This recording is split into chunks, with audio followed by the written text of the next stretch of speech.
All right, everybody. I want to say shalom and thank you for gathering together for another Sabbath day. I want to say all praises to the Most High for getting us through another day of atonement. And we're going to move on to today's Sabbath lesson. Today's title is Now It Is High Time to Awake Out of Sleep. I'm going to read the introduction. Shalom, Israel, and thank you for gathering together for another weekly Sabbath lesson. Today we will review scripture showing us that the time is near for our Lord and Savior's return. The nation of Israel must awake from the spiritual slumber, which is our present mental state. May the Lord add a blessing to the reading of his holy word.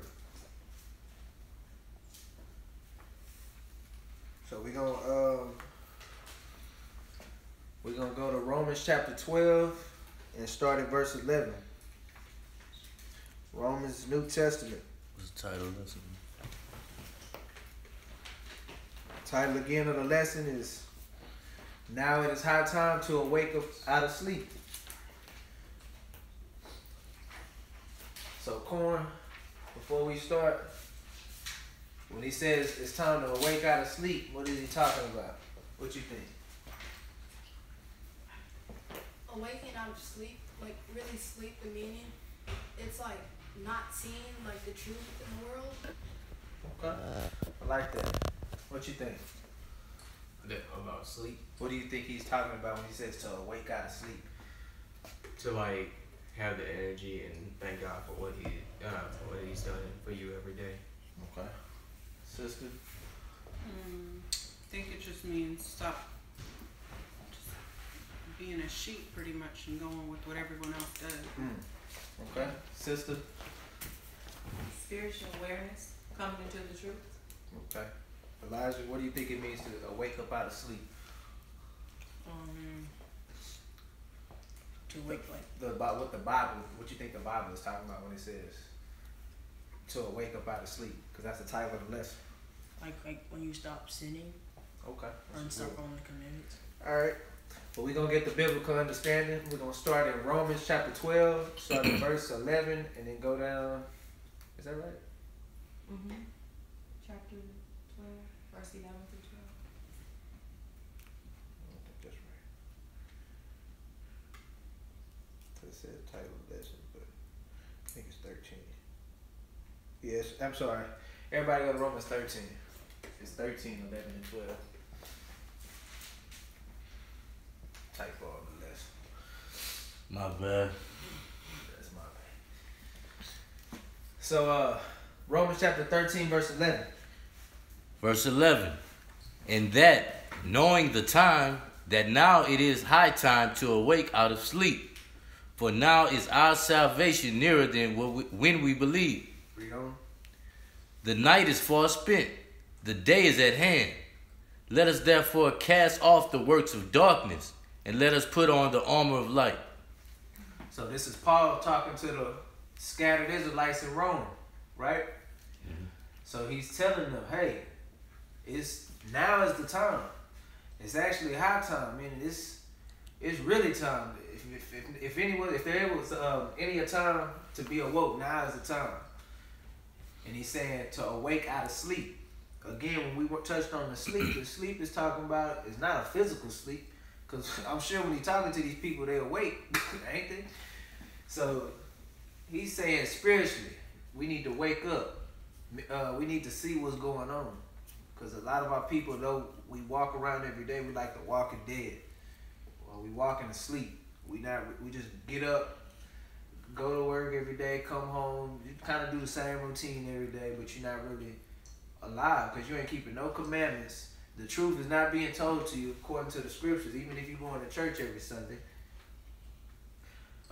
It says also, for now is our salvation nearer than when we believe. So salvation is near.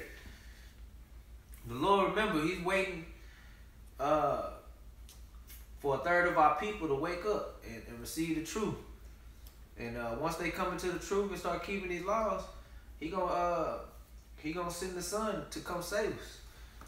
So we don't know when that time is, right? It could be any day. So This is in the time of, like we said, this is the Roman, when the Roman was in power at that time. So we further along down the line, so we definitely near. You hearing people saying it's the last days. You can look and see what's going on and tell, according to the Bible, things that's going on in the world now, hurricanes, earthquakes, destructions happening to our people. We being judged all over. You seeing the stuff going on with the president. Like, it's really becoming clear as day that we not supposed to be here. Our people are waking up that, man, hold on, this America, man, ain't as good as we thought. Because a lot of our people just thought this was this friendly America, wanted to live the American dream. That dream ain't for the Israelites. That's for people outside of Israel. We're here to build their empire up. Not to... That's what they want us here for, to build it up. We the ones that's keeping it going. Why? Because we're not keeping the law. If we was actually keeping the laws of God, we would be destroying their kingdom. And every day that another Israelite brother or sister wakes up, that's taking more and more away from them and building our kingdom up. So we got to take that into consideration. So he said the night is far spent, the day is at hand. Meaning the day is near. The night, imagine a 24-hour period. Like the nighttime then already passed and the sun about to come up, meaning that's how Christ is on his way. Right. And he said, let us therefore cast off the works of darkness. What is that talking about? What is the works of darkness? Exactly. Cast off those evil deeds that you've been doing, those evil ways. He said, and put on the armor of light. What's the armor of light? The word. The truth, the word, the commandments. So everybody's right on point. So let's move on to Romans chapter 11, 7 and 8. Says a quote from the Old Testament. He's quoting the Old Testament.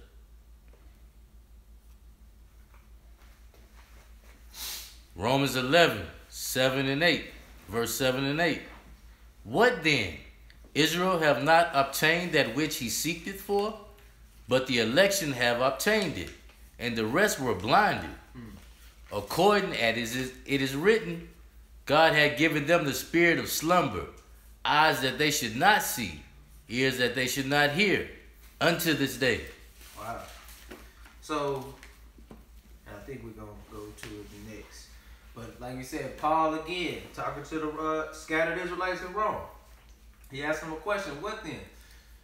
Israel has not obtained that which he seeketh for. Israel hasn't obtained what they've been seeking for. It says, but the election hath obtained it. What's the election? What's that talking about? The election have obtained what they seek it for. Israel as a whole hasn't obtained it, but the election hath obtained it.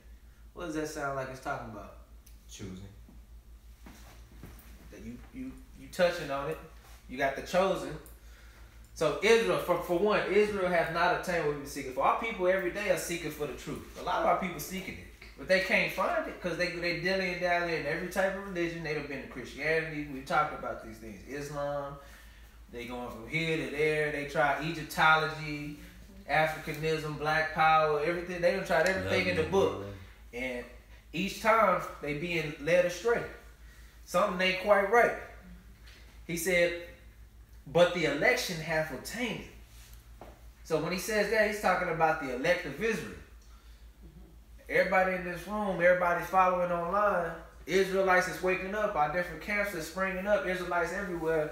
We're the elect. The Lord chose you out of all people and gave you the truth, and you actually adhered to it.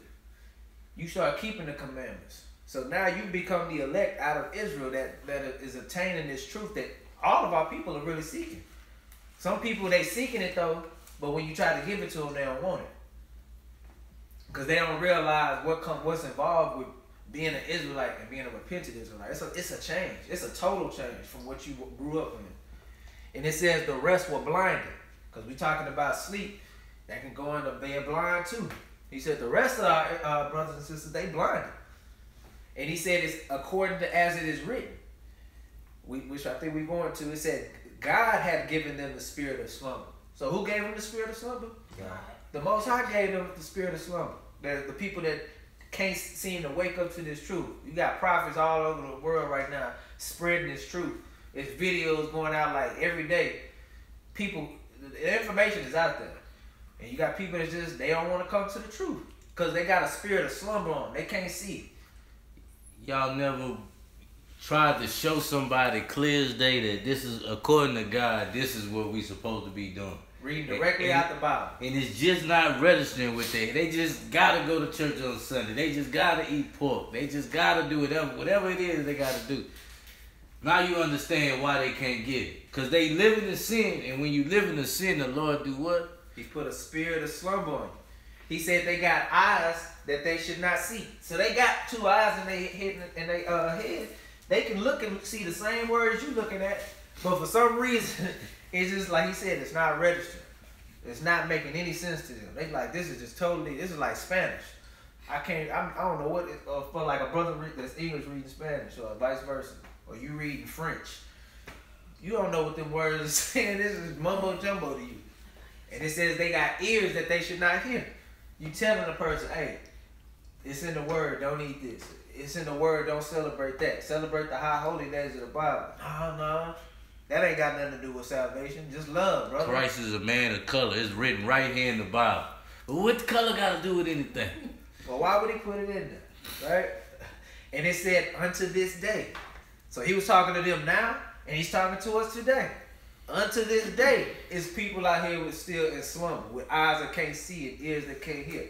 But guess what? The election have obtained what we looking for. When we heard it, Lord, remember Christ said, my sheep hear my voice. So when we heard it, we was like, hold on. That sounds more like the truth than anything that I've ever heard. That make more sense. That you got to actually keep some laws in order to get into the kingdom. It ain't that easy to get into the kingdom of heaven. You can't just skip your way in, sinning all day. You can't do it. On your deathbed, getting it. So let's go to Isaiah 29, 9 and 10. I think this is the quote. Should be. Yeah. So, again, Paul, that's more proof again that when Paul was quoting the Old Testament, if that only pertains to the Israelites, that's letting you know that those were Israelites he was talking to, because this is Israelite history. He's quoting Israelites in the Old Testament and the New Testament. And Paul ain't got no strange doctrine like a lot of people say. Paul ain't teach nothing different. He read the Old Testament, the books of Moses, the prophecies. So Isaiah 29, 9 and 10. Verse 9. Stay yourselves and wonder. Cry ye out and cry. They are drunken. They are drunken. But not with wine. But not with wine. Keep that in mind. Read on. They stagger. They stagger. But not with strong drink. Stop right there. He said, they are drunken. How does a person that's drunk, what's their characteristic? How do they be acting? You ever seen a drunk person? Mm-hmm. How do they be acting? They like act off, like they'll always be wobbling. They wobbly, they not in their right mind, they incoherent. Huh? Assaulting somebody. They might be doing that too. Hope not. They not in their right mind. They not in their right mind though, right? But he said these people that's drunken, they not drunk with wine. It's their spirit. You said it's their spirit. Good job. It says they stagger, like you said, they can't walk, but not with strong drink. Well, what are they staggering on then? On the word? Exactly. They drunk off of the doctrine of the world. It's like that when that Christmas music come on and you got a whole new spirit. It's like you drunk off of that stuff. But if somebody come up in here and tell him according to God, show you the scripture, they so incoherent that they can't understand it. Because they drunk off that stuff. It's strong drink to them. The Lord is comparing them these other doctrines to wine and strong drink. He's comparing that and saying our people are drunk off this stuff and we staggering from it. That's mean you really drunk. It's a difference between being tipsy but you staggering. Like y'all really gone off that doctrine, man. Verse 10. For the Lord hath poured out upon you the spirit of deep sleep. So who poured it out? The Lord. Remember, we gotta remember the Lord is putting this on certain people. So that's why we tell y'all don't get upset or don't get discouraged because you telling somebody and they not getting it. Hey, the Lord he ain't chose to woke them up yet. He done put that spirit on them for a reason. They not ready, but you done did your job. You planted the seed. You did what you had to do. So he said, the Lord poured out a spirit of deep sleep and what? And have closed your eyes.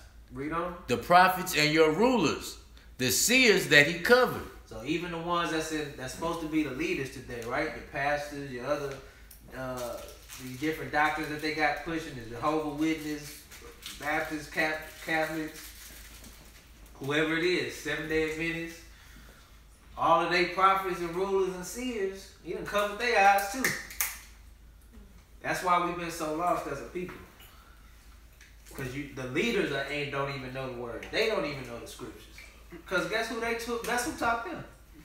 Your enemies. The pastors. Your enemies taught. Oh, no. The Edomites.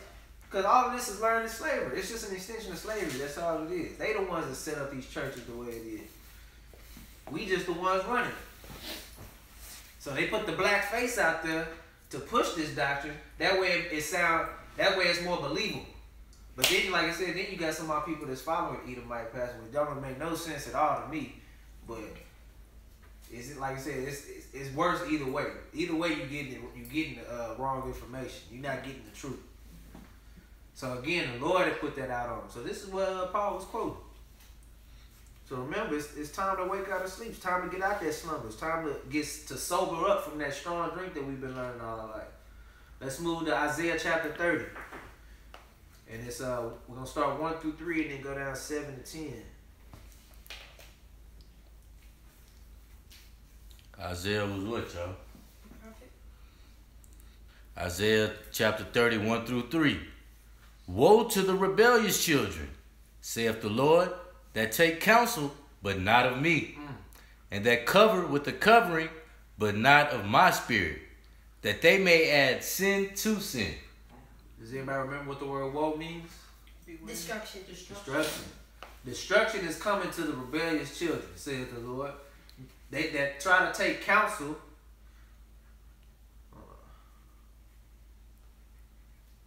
So when you take counsel, what are you doing? You're taking advice. Oh. You're getting advice or your purpose. Yeah, like a counselor. Somebody's counseling you, but you're not getting counsel from the Most High. I wonder who that other person that we've been taking counsel from. Christianity. Name some counselors we've been. Meaning everything but the Bible. They got people take counsel and money. False holidays. False holidays. Anything. Witchcraft. You got people that's in tarot reading, voodoo, all type of stuff. They taking all this counsel, but it's not of the Most High. He says that they cover with a covering, but not of my spirit. They got evil spirits on them. And all they doing is adding sin on sin. Thinking that they doing good. But they remember we talked about that. Wouldn't that just be a crazy thing to think all your whole life you've been serving the Most High, and you get up to them gates and see if your name in the book, and he said, "Depart from me, work of iniquity," because you all this time you've been adding sin on sin. That'd be crazy, wouldn't it? That's why you need to be studying, be diligent. Oh yeah. Verse 2. That walk to go down into Egypt and have not asked at my mouth, to strengthen themselves in the strength of Pharaoh and to trust in the shadow of Egypt. So, history. When we were in Egypt, what was the Israelites doing? Slaves. Well, what were we? Slaves, right? We were slaves, we was in captivity, right? So remember, Egypt is synonymous for slavery, right? Because this is Isaiah is after that time period. So today's time, remember, we in spiritual Egypt right now. So look at it today. Basically, you could change Egypt to America. And say the people is walking into America and have not asked at my mouth. They try to strengthen themselves in the strength of Pharaoh, or who's the Pharaoh of America? President Trump, or just the government. You know what I mean? The leaders there, and it says, and they to trust in the shadow of Egypt. So even back then, remember when we came out of Egypt, what was our people doing in the wilderness? Complaining and trying to go back to Egypt. They were murmuring. They wanted to go back to Egypt because they was trusting in that rather than trusting in God. Right? Yeah. Then he killed those who were murmuring. Exactly. So he said, verse 3. Therefore shall the strength of Pharaoh be your shame, So you're gonna be shamed at the end. and the trust in the shadow of Egypt your confusion. So confused, our people right now. That's why when you read these certain things to your people and you start bringing it out, they can't explain what they're talking about. We as Israelites, we different. We can go to the scriptures and prove what we're talking about. We can pull out history and show you exactly what's going on. When you have some of these people with the stuff they believe in, and you try to act, well, prove it. Show me in the Bible where it say that. They can't do it. They confused. Brother, you don't know. It's love, brother. That's all they're going to say. It's love. You don't know what you're talking about. God is about love. That's the 2 commandments. Love. Love your neighbor and love God. That's it. But they don't know what love is. Yeah, that's it. So you gonna let your trust in the Pharaoh be your shame, and then Egypt's gonna be your confusion. At the end of the day, you just gonna look stupid because it's gonna be weird. Like I said, when these people wake up and that day come, and the day of the Lord is here, and they seeing all these people that they done made fun of. Oh, look at the fringes. Oh, look at the boy with the fringes that's keeping the Day of Atonement. What is that? They ain't keeping Christmas. They gonna be looking at you like, hold on, how he in the line going to the heaven and I'm over here on this side? There's scriptures that talk about that. Let's go down to verse 7 to 10. Verse 7. For the Egyptians shall help in vain, and to no purpose. Therefore I have cried concerning this. Their strength is to sit still. So the Egyptians help in vain. It's useless. And it's all lies. So, for example, right? They throw out these little things that we talked about before to try to make it. It's like throwing us a bone, right? To try to help us. What's some of those things we talked about? To try to act like they helping us. Welfare. Even marching with us. You have some of them out there marching with us. Black Lives Matter. That's vain help, man. Y'all ain't really about no Black Lives. Because if y'all would be trying to help us get our own land, help us get our businesses off the ground, right? They ain't doing that. They built a statue of put a Harriet. Well, let's put Harriet Tubman on a dollar bill. Just let's do that. That'll pacify her for a while. Black president. Yeah. We let's elect Obama. Yeah. That's vanity. That's vanity, man. They said it's no purpose. It ain't no purpose to it. He said, therefore have I cried concerning this. Their strength is to sit still. Read on. Now go, write it before them in a table, and note it in a book, that it may be for the time to come forever and ever. Read on. That this is a rebellious people, lying children that will not hear the word of the Lord. Talk about our people. They rebellious liars, man. That's some strong words. That's the Most High talking to our people. He said they rebellious, meaning they hard-headed, they don't want to listen. They ain't keeping no laws, don't want to keep a law. You'll tell them the law, and they still, nah. I gotta eat this catfish, brother. I love it. They used to sell catfish plates after church at our church growing up. I can't stop eating this. And it says they're lying children. Because remember, the Lord said, he that say he know me and keepeth not my commandments is a liar, and the truth is not in him. So, hey, y'all lying, man. You don't love God. You think you love God. You love him with your mouth, but your actions show him differently. Remember I told you earlier, how do you show you love God?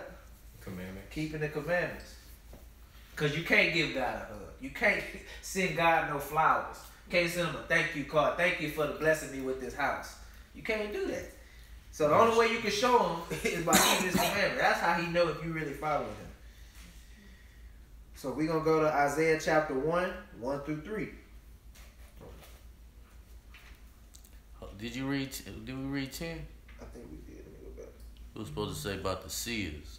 See not. Oh, that's right. Read on, yeah, my bad. Read on verse 10 in chapter 30. Isaiah chapter 30, verse 10.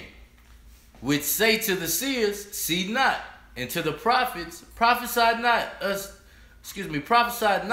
unto us right things, but speak unto us smooth things. Prophesy deceits. That's what our people want. That's what we crave for. When they go to church on Sunday, that's what they gonna get. They gonna get some smooth words, and they gonna get some. They want deceit prophesied to them. This is your season. You gonna be blessed. You just spend all your time, money, and you still in the same boat you was in every Sunday. Broke. A lot of people in broken poverty. They can't pay their bills, can't pay their rent. Churches ain't doing nothing about that. They just giving you some smooth word, telling you you're gonna be all right. Your season is coming. Giving you a strange doctrine. He said that they're telling the seer, see not. Remember, we done seen, you done watched the videos, brothers out there teaching the word. They saying, brother, don't teach that. They don't want to hear that. Tell us about love. That's what they want to hear. This is an example of a seer telling a seer, a seer not seeing it all. If you got homosexuals all in the church, just for example, and I'm only pointing that out because you can see a homosexual, but they don't want nobody to pinpoint that or tell them you wrong right there in the net. They like, see not, man. You talk about everything but that. Everything but what I'm doing wrong. And it may be some churches calling that out, but I know a majority of our churches is not. They in there. They are part of the service. They are part of the ones that's doing it. The choir directors, you can see them. The one on the piano. And like you said, that's just one thing out of many that's going on. You got adultery going on in the church. You got deacons sleeping with different women. You got kids running around rebellious, ain't listening to nobody. It's all type of foolishness going on. So obviously somebody's not teaching them the laws. Because if you was teaching them the laws, there wouldn't be none of that would be going on. Because matter of fact, when people would leave the church. And that's the main reason why they don't stop, because that'll stop that money. They say prophesy. They said prophesy unto us smooth things. Don't prophesy to us the right things. What's the right thing? Like telling them like to keep the commandments. Keep the commandments. Sister, you gotta take off the pants. Brother, you gotta keep that beard on your face. Be a leader, not a follower. Exactly. Don't follow the devil. They don't want to hear those things. They like, that ain't got nothing to do with my salvation, but it got everything to do with your salvation. Because if you can't serve them in small matters, how you gonna serve them in the big matters? Them smooth things would be them drums too, and all that music. Oh yeah. Just Feel good. Feel good music. So we're gonna go to Isaiah chapter 1:1-3. Isaiah chapter 1:1-3. The vision of Isaiah, the son of Amos, which he saw concerning Judah and Jerusalem in the days of Uzziah, Jotham, Ahaz, and Hezekiah, kings of Judah. Hear, O heavens, and give ear, O earth, for the Lord hath spoken. I have nourished and brought up children, and they have rebelled against me. So he's nourished and brought us children, and they've rebelled against me. We just talked about those rebellious people. And read on. The ox knoweth his owner, and the ass his master's crib. But Israel do not know, my people do not consider. So he just compared Israel to an ox and an ass. These two very docile, not very smart animals. He said even an ox knows who his owner is, and an ass, which is a jackass, a donkey, he knows where his master's crib is. Meaning they know how to get home. If you can drop them off anywhere, they'll know how to get back home. He said, but Israel, he talking about the children of Israel, they don't know. They don't know who their owner is. They don't know where their master's crib is. They don't know who their God is. That's what he's saying. He said, my people don't even consider. You tell a person, man, you an Israelite, you really the true Jew. Nah, man, I'm an African American, brother. I'm from Africa. What? What country you from in Africa? I don't know. I'm from Africa though. That ain't saying nothing. The Lord is saying these animals got more sense than us, and we supposed to be humans, man. Mm-hmm. He said they got way more sense than we don't even consider we the greatest thing on the earth. We was the chosen people. If you ever just stopped and thought, like, man, why is all this happening to us? Out of all people of the earth, why are we going through it so much? Why are people here? That's the my people do not consider. When you start having them type of questions, it's when you consider them. And then if you have those questions and you start opening the Bible, it's starting to register for you. You'll start to wake up. Remember, the blessing is awake out of sleep. That slumber is like you'll just wake up automatically. You know how like when you first wake up in the morning, you ain't all there, right? When you sleep or somebody asks you something while you sleep, you giving half answers. If the kids come and ask their parents why they sleep, Daddy, can I have it?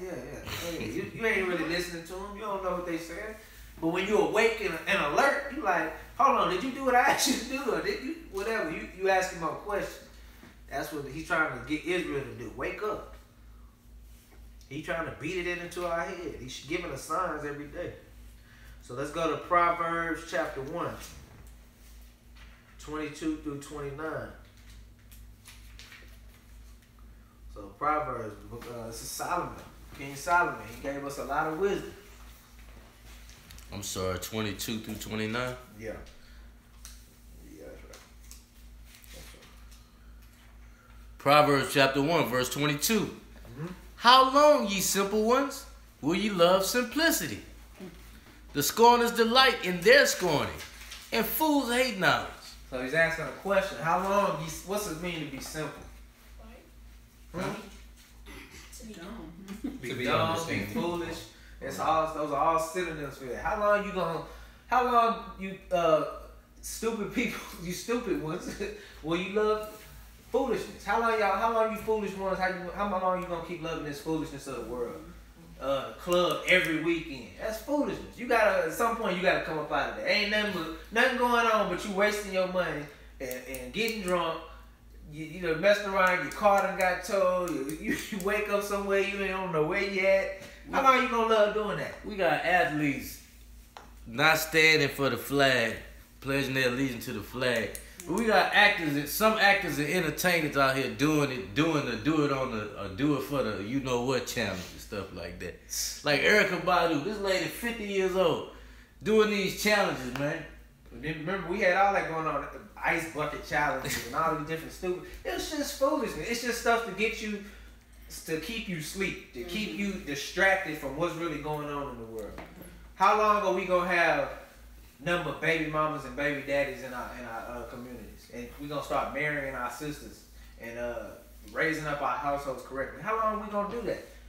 How long are we gonna not be living in that type of lifestyle?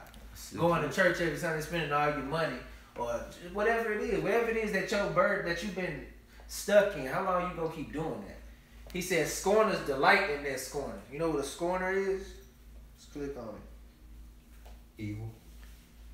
Somebody that's arrogant. They be mocking against you. They always got something to say negative about what you believe. That ain't the word.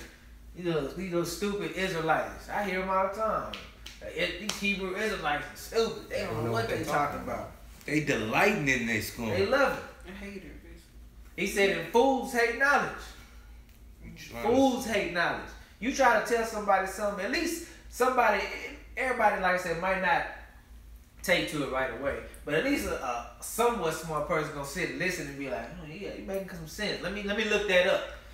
But then you got fools, man, that ain't got nothing to do with nothing. That's the white man, That's the Bob. white man. When it all failed, you could always talk. When every other book he read is the white man's knowledge, but he love that type of stuff. Verse 23. Turn you at my reproof. Behold, I will pour out my spirit unto you. I will make known my words unto you. He said, turn at my reproof. Reproof is correction. He said, turn at my correction. Let my correction turn you into something righteous. He said, I'll pour out my spirit unto you. I'll make it known, the words unto you. You just got to turn to me. That's all you got to do. Read on. Remember, I'm sorry, y'all. Remember, he said, I put them in the spirit of slumber. But he said, if you turn to me, he'll pour out his spirit and make his word known unto you.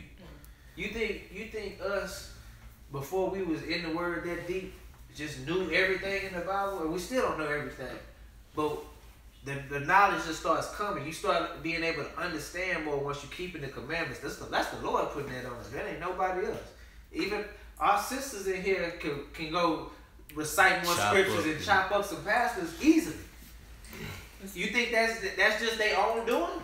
That's the Lord. It's 23. That's Word, like for me, it was the King James Bible, like the King James version. When I first read it, it was like you said, French. I was like, why can't I just read this in the regular? And we would argue, like, I don't understand this. Like, oh yeah, like. But once you come into the truth, everything makes sense. He started pouring his spirit. The Lord said, I'm going to pour my spirit unto you and I'm going to make known my words unto you. Everything is starting to connect. The dots, now you understand what a precept is. You understand, oh, okay, I read that, heard that about this. Yeah, that makes sense. And then you see how it's really like ABCs once you get into the word that deep.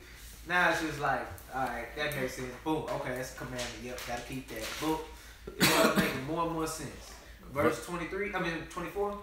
Because I have called, and ye refused, I have stretched out my hand, and no man regarded. So the Lord has been calling us for the longest.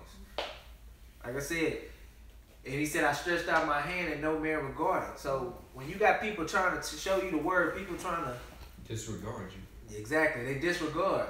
They refuse to listen. But guess what? Remember I said that ain't got nothing to do with you. They not rejecting you. Who they rejecting? God. They rejecting God at the end of the day. You done your job. You just being a messenger. Verse 25. Yeah, verse 25. But ye have set at naught all my counsel, and with none of my reproof. Remember we just read in Isaiah how they take the counsel of Egypt. They seeking that counsel and not the counsel of the Most High. He said, you said it not all my counsel. You wouldn't take none of my counsel. And none of my correction you took either. Trying to show you the ways, and you just so stubborn that you can't get out of that sin. But guess what he gonna do, verse 26? I also will laugh at your calamity. I will mock when your fear cometh. What's calamity? Let's click on that. Because that ain't just words we use every day. Your oppression, your distress, your burdens, your disaster.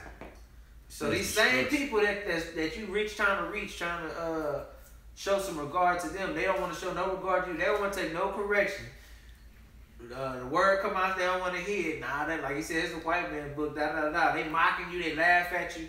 Guess what? When stuff bad happen to them, the Lord say, I laugh at your commandment. But guess what some people say? Not my Jesus, not my God. He don't do that. It's telling you right here in the book that he laughing at you. If you sit up here going against his word, he laughing at your commandment. He said, I'm going to mock when your fear comes, because you was mocking me. Remember the Lord, anytime you do something against either the Lord or his children, he going to put that on you times 10. Remember we read them stories about how Nicanor had his hand up to them saying, I'm going to destroy this land, and he chopped that hand off. Or, the Egyptians tried to kill our firstborns, and guess what happened? All their firstborns got killed. The Lord will put it right back on your head, man. You trying to talk down on somebody else, and it's going to come right back on you. So that goes for us too. So beware with, you may be out to not be in the right spirit at a point and go off on somebody, say something crazy to somebody. The Lord will put that on you. So don't ever mock nobody. We laughing at somebody. Let the Lord saying that. We not gonna laugh at it, but the Lord laughing at it. Eddie Long, man, he was living on top of the world. The Lord came and got him. Verse 27. When your fear cometh as desolation, and your destruction cometh as a whirlwind, when distress and anguish cometh upon you. So all these things is happening to you. It's like he said, it's a whirlwind. It's like everywhere you turn, something bad happening, man. Like you can't get out your own way. He said when all that happened,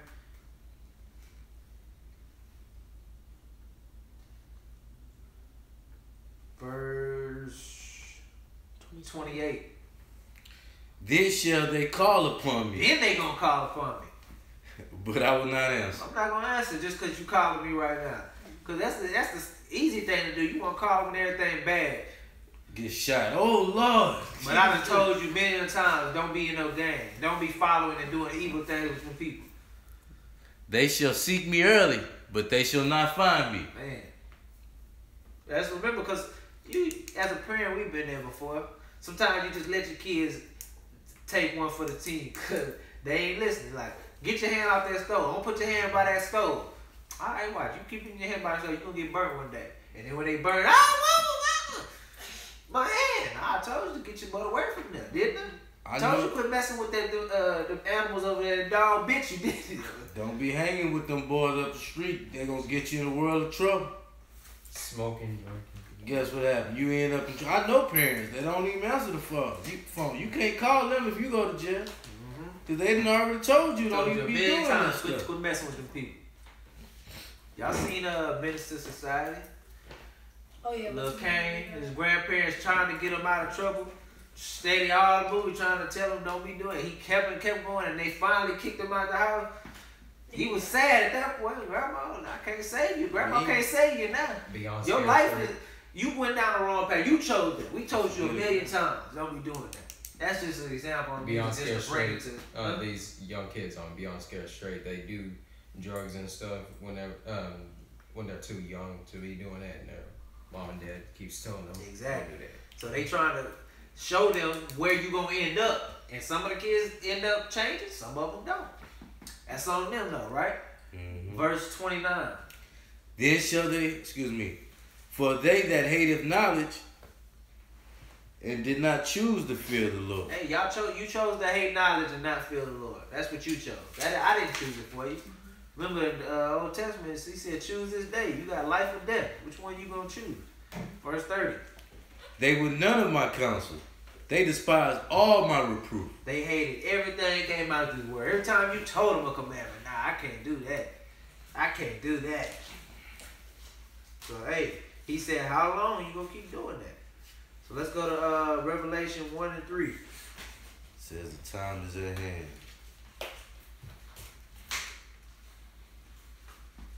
So this is the The New end, Testament. the last book. Last book of the Bible. Revelations chapter 1 verse 3. Blessed is he that readeth, and they that hear the words of this prophecy, and keep those things which are written therein, for the time is at hand. So the time is at hand. The time is near. He's reiterating it again. He said, blessed is he that readeth, Gotta read it. that's going to hear the word, and that's going to keep the things that's in there. Meaning you're going to do it. Them the ones that's going to be blessed. Because guess what? The time is near. Title of the lesson is Now it's high time. High time shall wake out of sleep. So we're going to go to the Apocrypha. Sirach 36, 5 through 8.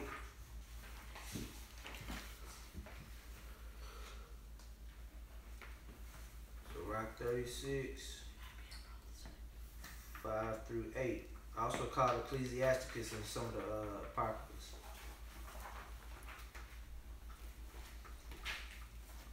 5 through 8, right? Yeah. Alright.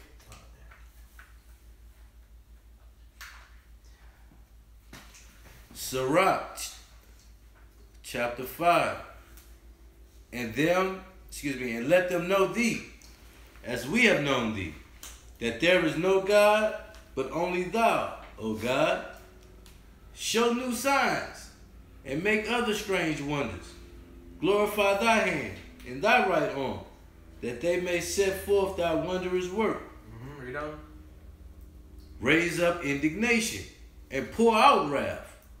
Take away the adversary and destroy the enemy. And that should be make in verse 8. Make the time sake means make the time short. Remember the covenant and let them declare thy wonderful works. So he's saying, he said in verse 5, let them know, as we have known thee, that there is no God but only thou, O God. So he's letting the world know there's only one God. He's showing us new signs every day, strange wonders.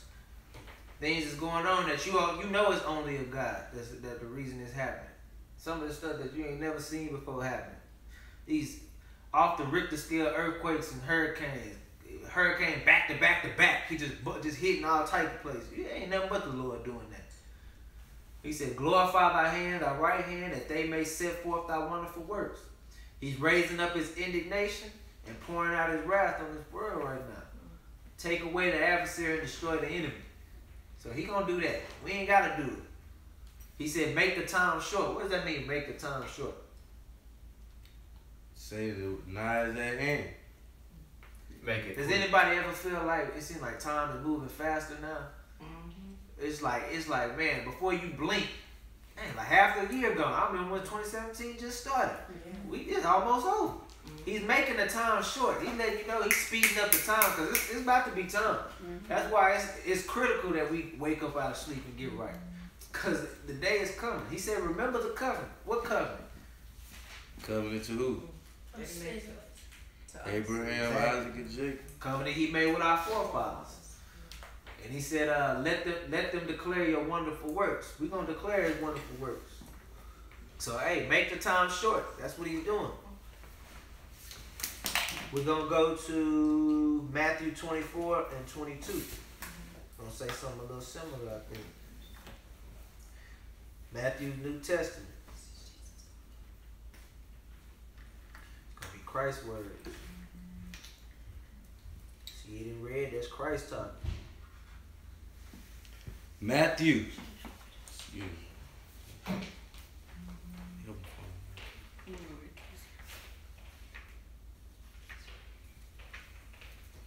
Good. Sister asked who wrote how do you pronounce it? Ecclesiastes. Google that right quick, man. Sirach is They said who he was. No, that was somebody. shows you right. It said this was another person. This was another Israelite with Jesus, son of Sirach. Sirach was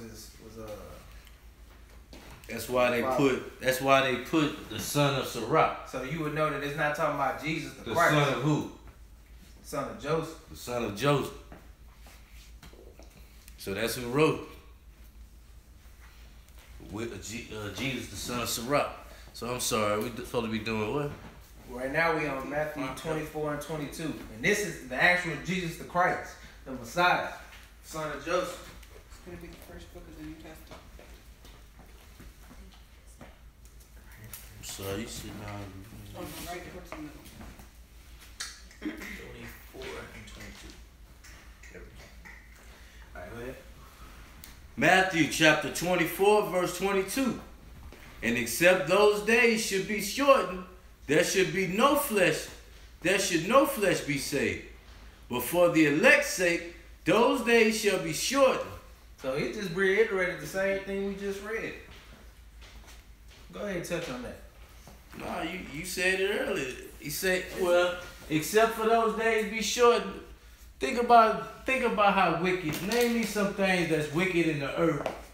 That if the Lord would shorten the days, the whole earth would be destroyed. Name some examples. Where do they get oil from? Where do they get oil from? Underground? The core of the earth. You think you're supposed to be messing with the core of the earth with machinery, just digging it? Like they was literally destroying the whole earth. What they doing with trees? Chopping them down. They got machines. Y'all seen that machine? That it got clamps on it, man. It grabs a tree, picks it up, and then somebody sitting in the machine, and it just cut the machines up. Like within an hour, you could tear down 4,000 trees. Like they ain't gotta cut them no more. They literally destroying the earth. It wouldn't no flesh survive. What they got? What is the best weapon? The most dangerous weapon they got right now that's all over the earth being made. Guns? No. They ain't really using it Oh yet. yeah, nuclear bombs. Nuclear bombs. You know how many nuclear bombs just the United States got? And all the other countries got. Like Vietnam. If the Lord don't come back and stop Esau and stop these other nations, it said what? There should no flesh be No saved. flesh, man, between them destroying the earth and the weapons that they make, man, with no flesh survive this. He said, but for the elect's sake, those days shall be shortened. Is it also so like, I don't know, I feel like it's like torture being here. You want to hurry up and get to the end anyway. Exactly. That's why he said for the elect's sake. The elect know we don't want to be here. Food. Right. Look what they doing to the food. Yeah. We wouldn't even be able to survive off the food, man. They destroying everything, man. They modifying everything. Mm-hmm. Even animals. They genetically splicing animals now. Like genes, like genetic. A ram with whatever. Oh yeah, and they've been cloning. Cloning animals. They're doing all type of stuff. Mm-hmm. But yeah, like you said, those are just examples that they destroying it at a rapid rate. And if it wasn't for the Lord and for the elect's sake, would nobody be here. Because we all be destroyed at some point. So we're going to go to 2nd Ezra chapter 14. Back in the Apocrypha. 2nd Ezra chapter 14. I think it said 11 through 16. 2nd Ezra chapter 14, 11 through 16. Ezra is who in the regular Bible? What's it sound like? Esau? No. No. Hit that mute button right quick. ESDRAS. Look in y'all table of contents What's one in of the your books Bible. of the Bible? Isaiah. Look in the book. Pull up Esdras. Ezra. Ezra. Ezra. Oh, I thought we were saying. Yeah. Oh. It's just a different spelling. It's a different spelling. Second, it Look, says that's what I Esdras. was saying. I didn't know Oh, it. okay. It's Ezra. I know what she was talking Yeah. about. Esau ain't right now. Yeah, ain't no book of Esau. I Yeah. actually wrote it down as Ezra. So Ezra, second Ezra, that's chapter 14. Chapter 14. Starting at verse 11. Second Ezra, chapter 14, verse 11. Y'all pay attention to this deep. For the world is divided into 12 parts, and 10 parts of it are gone already, and half of a 10th part. And there remaining that which is after the half of the 10th part. So he's not. So I know sometimes we see the word 12, we automatically think talking about the Israelites, right? He ain't talking about the Israelites. He talking about time. He said the world is divided into 12 parts. He said in 10 parts of that 12 is already gone. So just think about if we break it down into quarters, right? Because you got 12 months in a year, and you got a quarter. It's 3 months every 3 months, right? Mm-hmm. So 3, that's 1. 6, that's 2 quarters. 9, that's third quarter. We in the 10th part. So what quarter we in? We in the 4th quarter, man. He said 10 parts are gone already, and a half of the 10th. We going into the last couple months of the quarter, man. This is back in Ezra's time. Remember, he was talking about making the time short, right? Remember, he talked about he said the time is at hand, the time is near. Everybody know we living in the last days. You ain't gotta really like you ain't that blind where you can't see that. Read verse 13. Now therefore set thine house in order. So guess what? It's time to set your house in order. And reprove thy people. And correct your people. Correct your household. Get yourself in line. Get your wife in line. Get your kids in line. Many people that's around you, and do what? Comfort such of them as be in trouble. And now renounce corruption. And give up corruption, man. It's time to put away that sin. Because guess what? The time is getting near. Verse 14. Let us go from the mortal thoughts. Cast away the burdens of man. Put off now the weak nature. Read on. And set aside the thoughts that are most heavy unto thee. And haste thee to flee from these times. Read once. Verse 16. For greater evils than those which thou hast seen happen shall be done hereafter. So guess what? It's even more and more. It's gonna get more and more wicked, man. More and more bad stuff gonna keep happening, man. He said you done seen great evils, but guess what? It's gonna be greater evils that's gonna pop up. That's gonna be done after.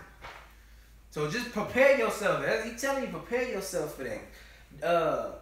Put off your weak nature. Get your thoughts right. Get your house in order. Put away those burdens and flee.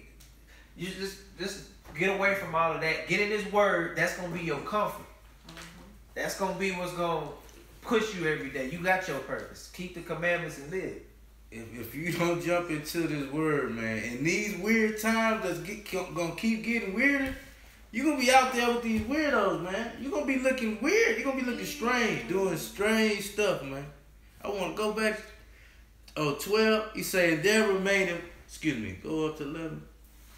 How many months is there in a year? 12. And he say the 10th part is already gone. What is the 10th month? October. So this is in the Ezra time. This is a long, long time ago.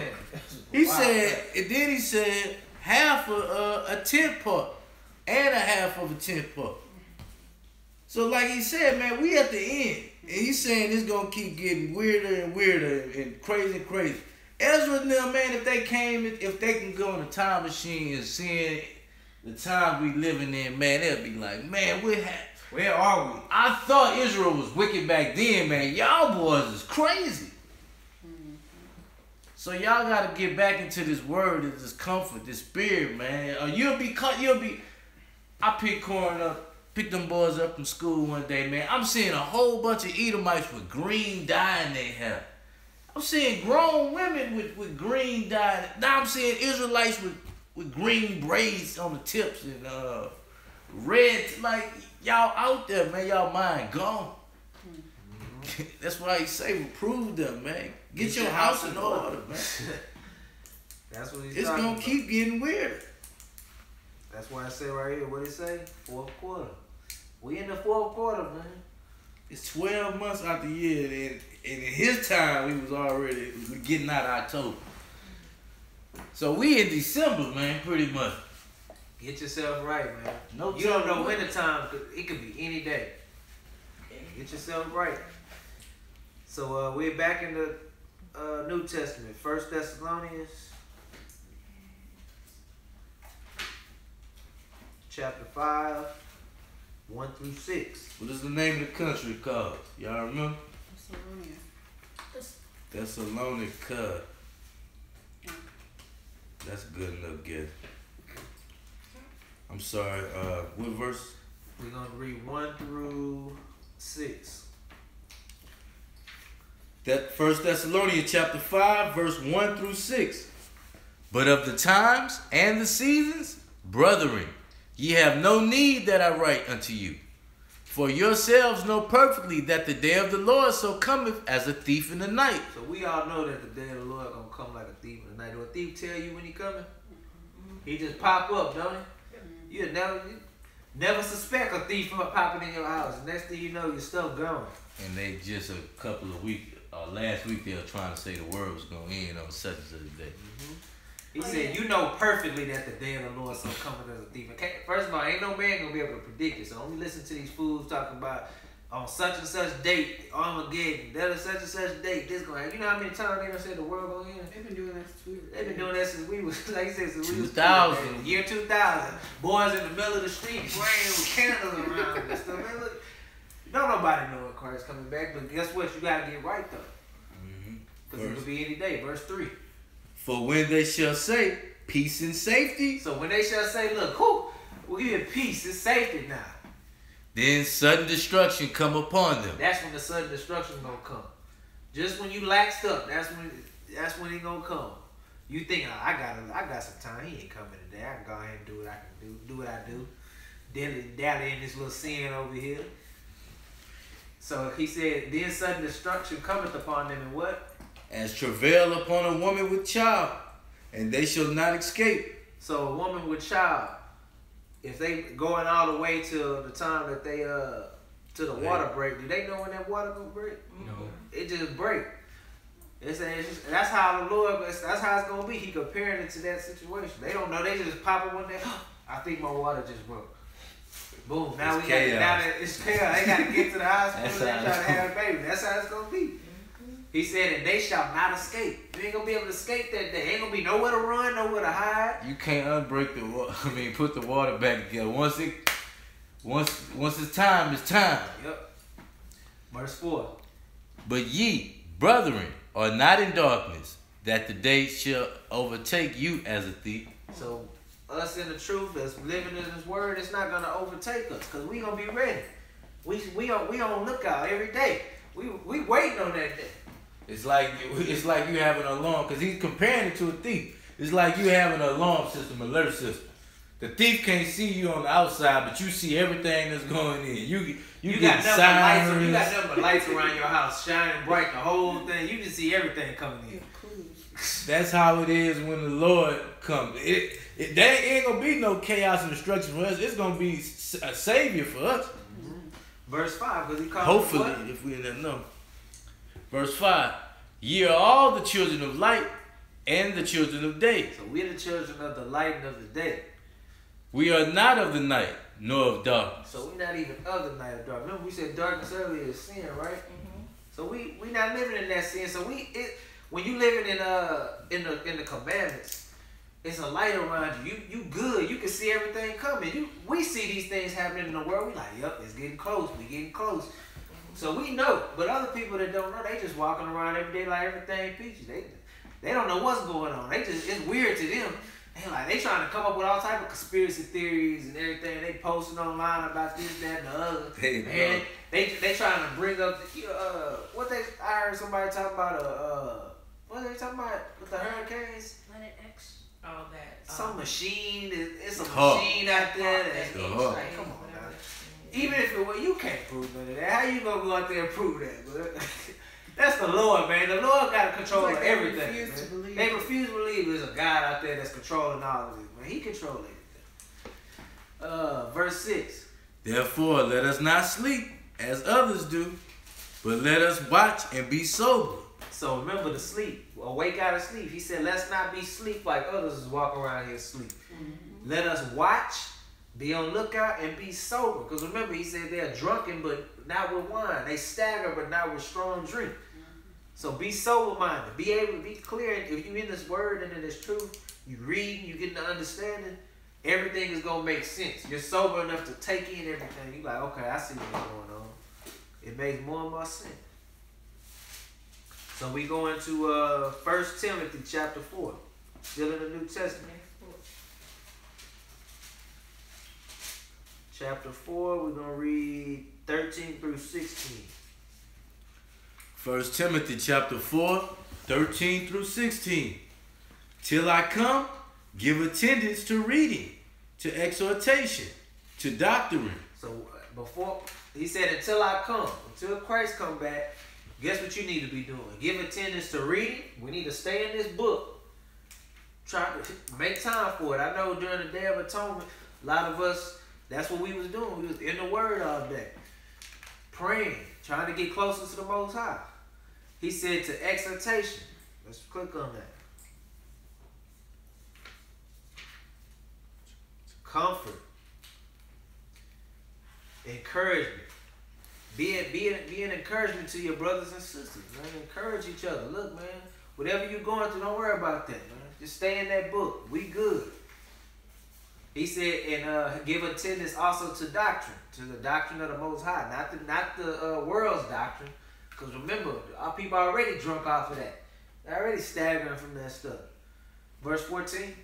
Neglect not the gift that is in thee, which was given thee by prophecy, with the laying of the hands of the presbytery.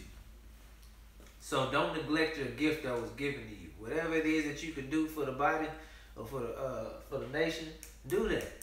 If you good at breaking something down for somebody, break that down for their brother and help them, man. Encourage them. If you good at whatever it is the sisters can do, the kids can do, don't neglect your gift. Corn taking a computer class at school as teaching them word. Now I do this, make these. Well, I don't make the lessons, but I put all this together in word. Now I'm gone and I gotta work. You should be using them skills that they taught you at school for the body. Everybody in here know how to do something, even the kids. Talents of God gave. He said, don't neglect that gift. So verse 15. Meditate upon these things. So meditate on this word. Give thyself wholly to them, that they profiting may appear to all. That way it's going to appear to all what's profiting you. People going to be able to see what's going on. You can help just more than these people in here. Just off of you just keeping the commandment, doing what you're supposed to do. Using your talent, not neglecting your gifts. Verse 16. Take heed unto thyself and unto the doctrine. Continue in them. For in doing this thou shalt both save thyself and them that hear thee. So guess what? You got to take heed to this. And he said continue in it. Because a lot of people start out in it and they don't finish. A lot of people start the race but they don't finish the race. Because it's not a sprint, it's a marathon. We've had lessons on that about how it's a marathon. You can't just wear yourself. You gotta stay in this word to keep yourself motivated. Keep your endurance up. And that's what enduring is. You keep your endurance. You're able to go through every week the stress at work, the stress at school, your bills, everything that's coming down at you every week. That's why we have a Sabbath lesson. Being mocked by these blind people. You being able to keep yourself to go through all that because every week we coming back showing you it's a reward waiting for you at the end. You just gotta push through, exactly. even if you feel like you're gonna give up. Exactly. You got to continue in them. Because in doing so, you're going to save yourself and you're going to save people that hear you. Somebody going to see you going through, they like, man, you encouraging other people by how you walking every day. You don't know who looking at you. Everybody looking at you. Especially right now with our nation, everybody's looking at us, especially the Israelites. They trying to see what we doing. They want to see us slip up. Some people want to see us slip up, but others want us, they looking at us like, man, they whatever they doing, man, they stay in the right spirit. Imagine our families, like not our intermediate families, but our relatives. They know how much you love pork or that you love whatever. If they like, if he can do it, man, I can do it. I can make these changes. Makes sense, don't it? So now we going to the book of Mark. Book of Mark, chapter 12. Mark was who? Who was Mark, y'all? Nope. In the New Testament. Mark, Luke, John.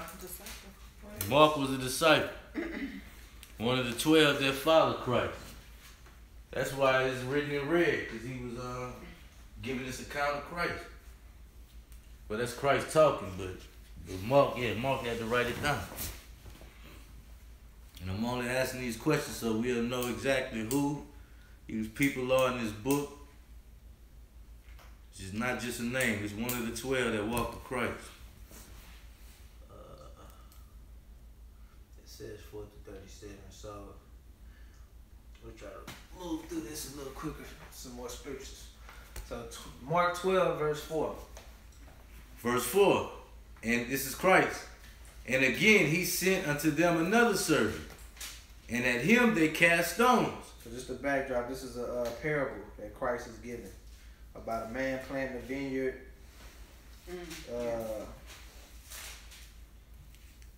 He said like several men and his son, and they killed them all. Right. Yeah. This is his, this, imagine Phil having he owned his own plant, his own field, but he had to go out of town. But he hired some people to take care of it. So I'm gonna go to 2. I'm gonna just speed it up so they can get it. And at the season he sent the husbandman a servant, that he might receive from the husbandman of the fruit of the vineyard. So he sent the worker, and they caught him and beat him and sent him away empty. So Phil sent Elijah to check on us 3, to get his crops. We see Elijah come, we catch him and beat him, and then send him back to Phil. Verse 4, and again he sent unto them another servant, and at him they cast stones, and wounded him in the head, and sent him away shamefully hanged. So they did even worse to him. They hit him with stones. Verse 5, and again he sent another, and him they killed, and many others. So that's when they said he killed, and many others. Beating some and killing some. So they beat some of them, they killed some So of it's them. getting worse. They was first just beating them up. Now they getting the nerve to even kill the people he sent. Now imagine this is people that's supposed to be working in a yard. Verse 6. Having yet therefore one son, he's well beloved. He sent him also last unto him, saying, they will reverence my son. So he done sent all these people, and he said they done beat and killed all these people. But look, I'm gonna send my son now to them. I know they gonna reverence him. That's They my gonna son. listen to the boss's son. Right? Verse 7.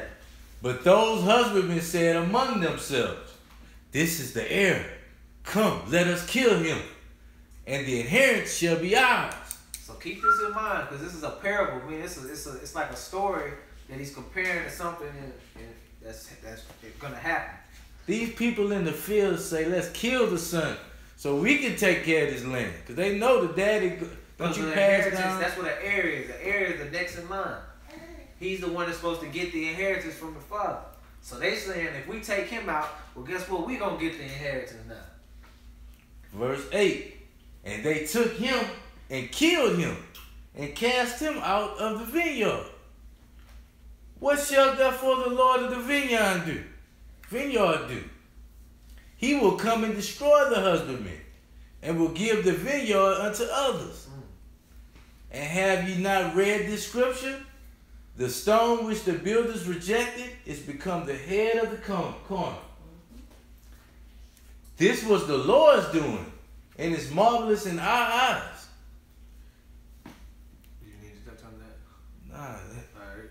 So they killed him, the son. they gonna explain all of this at the end. Yeah. Verse 12. Excuse me. Verse 12. And they sought to lay hold of him, but feared the people, for they knew that he had spoken the parable against them. So they talking about Christ. This is the Pharisees and all of them that's out there listening to I Christ. think we did that, yes, because they tried to kill him at the feast. Mm-hmm. So this is Christ is giving a parable. He ain't saying who he talking about, but they know he talking about them. Because remember, the vineyard said, I'm going to send my only son. And Christ is the only son, the first son of the Most High. So he said, the only begotten son. They knew that they had spoken a parable against them, and what? And they left him and went their way. You know? And they sent unto him certain of the Pharisees and of the Herodians to catch him in his words. So they sent certain Pharisees and Herodians to catch him in his words. And when they were come, they said unto him, Master, we know that thou art true, and carest for no man, for thou regard not the person of men, but teachest the way of God in truth. Is it lawful to give tribute to Caesar or not? So he said, Master, we know you true. And we know you cares for no man, meaning he told you what he was talking about. He said, you don't regard not the person, but teaches the way of God in truth, which is what we supposed to do. When Christ came around teaching, he didn't care who you was. If you was a top dog to the bottom, he was going to give you thus saith the Lord. It wasn't no, well, since he's in the top position, I'm going to sugarcoat it for him. He gave it to everybody equally. They trying to trip Jesus up. They like, hey, I know you truthful, and you don't regard no man. Meaning, you ain't afraid of Caesar, and you ain't afraid of the little man. So guess what they gonna say? Is it lawful to give tribute to Caesar? Now, what's tribute? Click on it. Is it lawful to give tribute to Caesar or not? No. Tax. Do we gotta pay Caesar or not? That's what they asking Christ. It's like if somebody asking you. I know you believe in the Bible and you only serve the Most High. Should you pay tax to eat something? That's what they said. Verse 15. Shall we give or shall we not give? But he, knowing their hypocrisy, said unto them, Why tempt ye me? And I told you, bring me a penny that I may see it. So he about to outslick them. It's like an Israelite brother asking you a stupid question that ain't got nothing to do with keeping the commandments or not. But they just trying to trip you up. So he like, man, why you tempting me? So he said, and they brought it, and he saith unto them, whose is this image and superscription? And they said unto him, Caesar's. Because it's like a coin. When you see a coin, who on the coin? Who on the coin? Oh. Every president, right? Every ruler of the United States. That's what Caesar had on his coin. So he said, well, who you see on this pen? They said Caesar. Verse 17, and Jesus answered and said unto them, render to Caesar the things that are Caesar's, and to God the things that are God's. And they marveled at him. He outslicked them, man. He like, look, hey, should we pay it or not? This belongs to Caesar, man. Give it to Caesar. I ain't worried about that. But the things of what? Of God. And to God the things are God's. Keeping these commandments, you worry about that. You give all that. You keep all that. So you do what you got to do as long as it ain't hindering from you giving to what you got to do for the Most High. If they start trying to make you go against the word, and it's something you don't need to be doing. Verse 18 says, then come unto him the Sadducees, which say there is no resurrection. And they asked him, saying, Master, Moses wrote unto us, if a man's brother die and leave his wife behind him and leave no children, that his brother should take his wife and raise up seed unto his brother. That's scripture. So that's in the scripture, Old Testament. Moses wrote it. Verse 20. Now there were 7 brethren, and the first took a wife, and died and left no seed. And the second took her, and died, neither left he any seed. And the third likewise. And the 7 had her, and left no seed. Last of all, the woman died also. So in the resurrection, therefore, when they shall rise, whose wife shall she be of them? For the 7 had her a wife. See, they asking a whole bunch of stupid questions, trying to Trip up Christ. So the whole point of you, for example, the whole point of your brother taking your wife is for y'all to have a kid, and then you gonna raise the kid up as the first man's wife. You saying 7 people to build a woman and ain't none of them had no kids with. You see how stupid these questions is? And that's the type of thing that you run into. You gonna be having these people crazy asking you questions. stupid questions, man. They ain't got nothing to do with that. So now they like, well, who wife the man? 7 men had her. Who wife she gonna be with?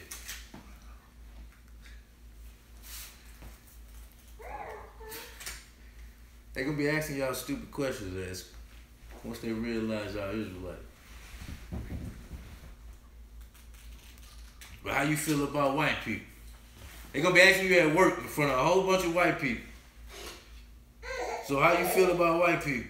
I had a a co-worker do me that.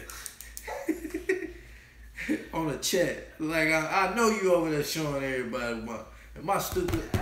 Fall in line. I ain't in the spirit of Christ. So my mama gonna die? You got what you telling me? So verse 24, he said, and Jesus answering said unto them, do ye not therefore err, because ye know not the scriptures, neither the power of God? For when they shall rise from the dead, they neither marry nor are given in marriage, but are as the angels which are in heaven. So he just answered their question. He said, and as touching the dead, they that rise, have ye not read in the book of Moses, how in the bush God spake unto him, saying, I am the God of Abraham, the God of Isaac, and the God of Jacob. He is not the God of the dead, but the God of the living. Ye therefore do greatly err. So he started off saying that some of them didn't even believe in the resurrection. So he like, I'm the God of the living, not the God of the dead. So you will resurrect, you will live. Verse 28. And one of the scribes came, and having heard them reasoning together, and perceiving that he had answered them well, asked him, which is the first commandment of all? So he asked Christ, what's the first commandment of all? And Jesus answered him, the first of all commandments is, Hear, O Israel, the Lord our God is one. So the Lord is one. And thou shalt love the Lord thy God with all thy heart, and with all thy soul, and with all thy mind, and with all thy strength. This is the first commandment. So he said the first commandment is to love God with all your heart, soul, and mind, with all your strength. 31. And the second is like, namely this, thou shalt love thy neighbor as thyself. There is none other commandment greater than these. So he basically just summed up the commandments in two ways. They tried to say which one is the best commandment, which one is the first. So he hit them with something that answered all of them. Love God with all your heart, soul, and mind. Because what's love according to the Bible? Keep the commandments. So yeah, if you keep the commandments, you love God. And he said, love your neighbor as yourself. Well, guess what? If you love your neighbor, would you kill him? No. Would you sleep with his wife? Would you steal from him? It's basically It's just summing up all the commandments in 2 commandments. Love God and love your neighbor. And who's your neighbor? Us. Your people. So 32. And the scribe said unto him, Well, master, thou hast said the truth, for there is one God, and there is none other but he. And to love him with all the heart, and with all the understanding, and with all the soul, and with all the strength, and to love his neighbor as himself, is more than all whole burnt offerings and sacrifices. He's saying all those things is better than offering up sacrifices. And when Jesus saw that he answered discreetly, he said unto him, Thou art not far from the kingdom of God. And no man after that durst ask him any question. They could quit asking foolish questions after that. He said, Thou art not far from the kingdom. You ain't far. 35. And Jesus answered and said, while he taught in the temple, how saith the scribes that Christ is the son of David? For David himself said by the Holy Ghost, the Lord said unto my Lord, sit thou on my right hand, till I make thine enemies thy footstool. Man, that verse there is so deep. It's a lot of people that don't believe in the New Testament. They don't believe in Christ. But David, if y'all go back and read, I think it's Psalms, he said, the Lord said to my Lord. David said, the Lord said to my Lord. Who is the Lord? Said to my Lord. Who is the other Lord? The Lord said to David's Lord, because remember, what's the order? The Most High, Christ, and you. So the Most High said unto Christ, sit at my right hand till I make the enemies thy footstool. When did he say that? When did the Most High come tell Christ, come up here at my right hand till I make your enemies your footstool? When he died and went up to heaven. When he resurrected. When he resurrected. So King David knew about that. That's proof that King David knew who Christ was. I was arguing on Facebook, I'm pulling all that out on people. For, what I'm 37? I think that's it. Yeah, just read 37. David therefore himself called him Lord. And whence is he? Then his son? So he said... David called him his Lord. So that gotta be the son. That's what they talk about.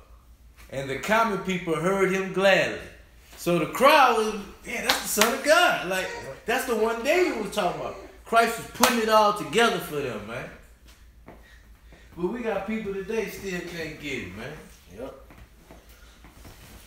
So we can move on. Let me see. Revelation 2, 25 and 26. Got a couple more. Revelation, it's the last book. 25 and 26. But that which ye have already, hold fast till I come. So that look, the words that he done gave us already, he said, hold fast to that. Hold on tight to that until he comes. You don't need nothing else. Verse 26. And he that overcometh and keepeth my works unto the end, to him will I give power over the nations. So guess what? If you overcome everything, you endure. Remember, we told you every week you're going through all these trials, tribulations. What you gonna get? He said, if you keep his works, what are his works? The commandments. Yeah. Until the end. Not the key. Not you keep it just a little bit, but you keep it to the end. He said, to him will I give power over the nations. Power over the nations. What does that mean? Elijah, if I tell you I'm gonna give, well, not me. If the Most High say I'm gonna give you power over the nations, what does that mean? You're gonna be a ruler. Yeah, a king, but the king of Christ is gonna be it's gonna be Christ. You're gonna be a real king. So wouldn't y'all love that? Imagine being in the state of our people right now to find out you're gonna be ruling the nations. It's gonna be one headquarters in all of the earth.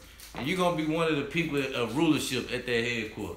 What the headquarters going to be? All you got to do is overcome it and do it to the end. Keep the commandments. What the headquarters going to be? Jerusalem. So we in Revelation chapter 3. We're going to read verse 3 and then verse 11. Revelation chapter 3, verse 11. Verse 3 first. Verse 3, excuse me. Remember therefore how thou hast received and heard, and hold fast and repent. So he's saying the same thing, but this time he said, received, he said, remember what you've received and what you've heard. All these commandments you done heard, all this truth. He said, remember it, hold on tight to it, and repent, change. And do what? If therefore thou shalt not watch, I will come on thee as a thief, and thou shalt not know what hour I will come upon thee. Guess what? The ones that ain't watching, that ain't keeping the commandments, they're not being diligent. He said he gonna come on them as a thief. Anything can happen. Verse 4. I'm sorry, verse 11. Verse 11. Behold, I come quickly. Hold that fast which thou hast, and take no man, that no man take thy crown. Don't let nobody take this truth from you and sway you any other way. They gonna take your crown from you. Cause remember he just said, I'm gonna make you give you power over the nations. Don't let nobody take that away from you and you start running back into the world. Man, this keeping the commandments is too hard, man. I'm going back to what I used to do. I'm going back to the club, going back to doing everything I used to do. Eating pork, celebrating Christmas. That stuff was more fun to me. Remember in that lesson we had at Alicia's parents' house when we said Christ just popped up on the roof, the roof? Yeah, like so you gonna don't let no man take away the gift that you got coming, and you gonna be in rulership. It ain't worth it. Keep them commandments, man. Fasting for 24 hours, man. Imagine if you just say, I can't do it. I'm giving in. You giving your crown away, man. You giving all these powers the Lord got waiting on you. It's like clothes in a closet, just waiting to be put up on you. It ain't worth it, y'all. Nope. That pork ain't worth it. That girl that make you sin or whatever it is in your life. That ain't worth it. Yeah. She might be in your ear saying, I hate when you wear them fringe. Can you quit wearing them fringe? No. Because women can influence you. Women will make strong people, strong men do. I ain't saying women either. What I'm saying is a dude will be so wrapped around a woman that he'll do anything for her. Don't let nobody influence you like this. So last one, Revelation 22, 6 through 14. And likewise to women. Don't let no man get in your ear. So Revelation 22, what? Verse 6 through 12. And he said unto me, this is John, and he said unto me, these sayings are faithful and true. So what you hear in this book is faithful and true. And the Lord God of the holy prophets sent his angel to show his servants the things which must shortly be done. Must shortly be done. Read on. Behold, I come quickly. Blessed is he that keepeth the sayings of the prophecy of this book. So we touched on that earlier. Verse 8. And I, John, saw these things and heard them. And when I heard and seen, I fell down to worship before the feet of the angel which showed me these things. So John said he saw him, he heard him, and once he heard him, he fell down to worship at the feet of the angel. Verse 9 though? Then said he, excuse me, verse 7 is in red. What that mean? Jesus is talking. So after he heard this message from this quote unquote angel, but it's written in red, man, I ain't even pick up all that. So now I know who the angel is. He worshipped. Now common sense tell you every time an angel appeared, the angel would tell, because they was bowing down to the angel, what the angel would say? Get up. Get up, man. Look. Ooh, verse 9. I'm sorry. I'm all say though. Huh? Read it. Verse 9. Verse 9. Then said he unto me, see thou do it not, for I am thy fellow servant, and of thy brethren the prophets, and of them which keep the sayings of this book. Worship God. Don't worship me, worship God. Whew. And he said unto me, seal not the sayings of the prophecy of this book, for the time is at hand. So guess what? There was a time period where the book was sealed up. We weren't able to get the truth. Our teachers were hid in the corner. Remember we touched on that scripture about the teachers being hid in the corner? They said now the true prophets is back out on the scene again. They out here, the word is getting out. Because guess what? The Lord done sent the word. He said, look, seal not the sayings of the prophecy of this book. The time is at hand. The time is near. I need y'all to put this word out as fast as you can. Reach as many people as you can. Because once it happens, it's going to be happening. But the word going to get out first. Verse 11. He that is unjust, let him be unjust still. So guess what? He that want to still be living unrighteously, let him do that. And he which is filthy, let him be filthy still. Read on. And he that is righteous, let him be righteous still. And he that is holy, let him be holy still. So guess what? We're not, whatever side you on, that's cool with the Most High. He said, look, if you want to be unjust, be unjust. Be filthy. But the righteous, make sure you stay righteous. And the holy, keep being holy. That go to people when y'all trying to tell them what thus say the Lord. If they don't want to hear, Let them be unholy still. Cause the time is at hand. We ain't got time to play with people, man. We got move. We can move on to the We next can move person. on to the next person and try to save somebody. As long as you can save one soul, the Lord cool with that. Cause it ain't a numbers game with the Lord. More of us gonna get destroyed than gonna be saved. And the stories of the Bible tell you that. How many people were saved on the ark with Noah? Him and his family. Him and his family was a total of 8 people on that, not including the animals. How many that people were was saved in Sodom and Gomorrah? No. Lot and his family. Lot in his family. So the Lord ain't about no numbers. It ain't like it's a numbers game with him where he like I gotta have the most numbers on my side. No, it was always gonna be a remnant of our people that's gonna be saved. The prophecy is in I think it's in Zechariah. Talks about 2 parts, meaning 2/3 gonna be cut off, and only a third gonna be brought through the fire. I bet you need to be a part of that 1/3. Verse 12. And behold, I come quickly, and my reward is with me. We just talked about the rewards. To give every man according to his work shall be. So at the end, once you go through all that, your reward is coming.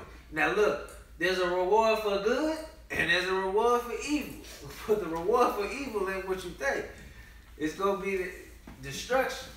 You gonna get what you deserve. Your wages is gonna be paid. It's either gonna be a good wage or it's gonna be a bad wage. A whooping, king rulership. Which one You're is gonna good? get something. Guess what? The evil ones, they ain't gonna be left out. They gonna get something. But it ain't gonna be what they looking for, man. So guess what? We're gonna go back to the title. Israel, wake up. Now it's high time to awake out of sleep. We want to thank everybody for listening to this Sabbath lesson. Everybody that joined us online and here presently. And we want to say shalom.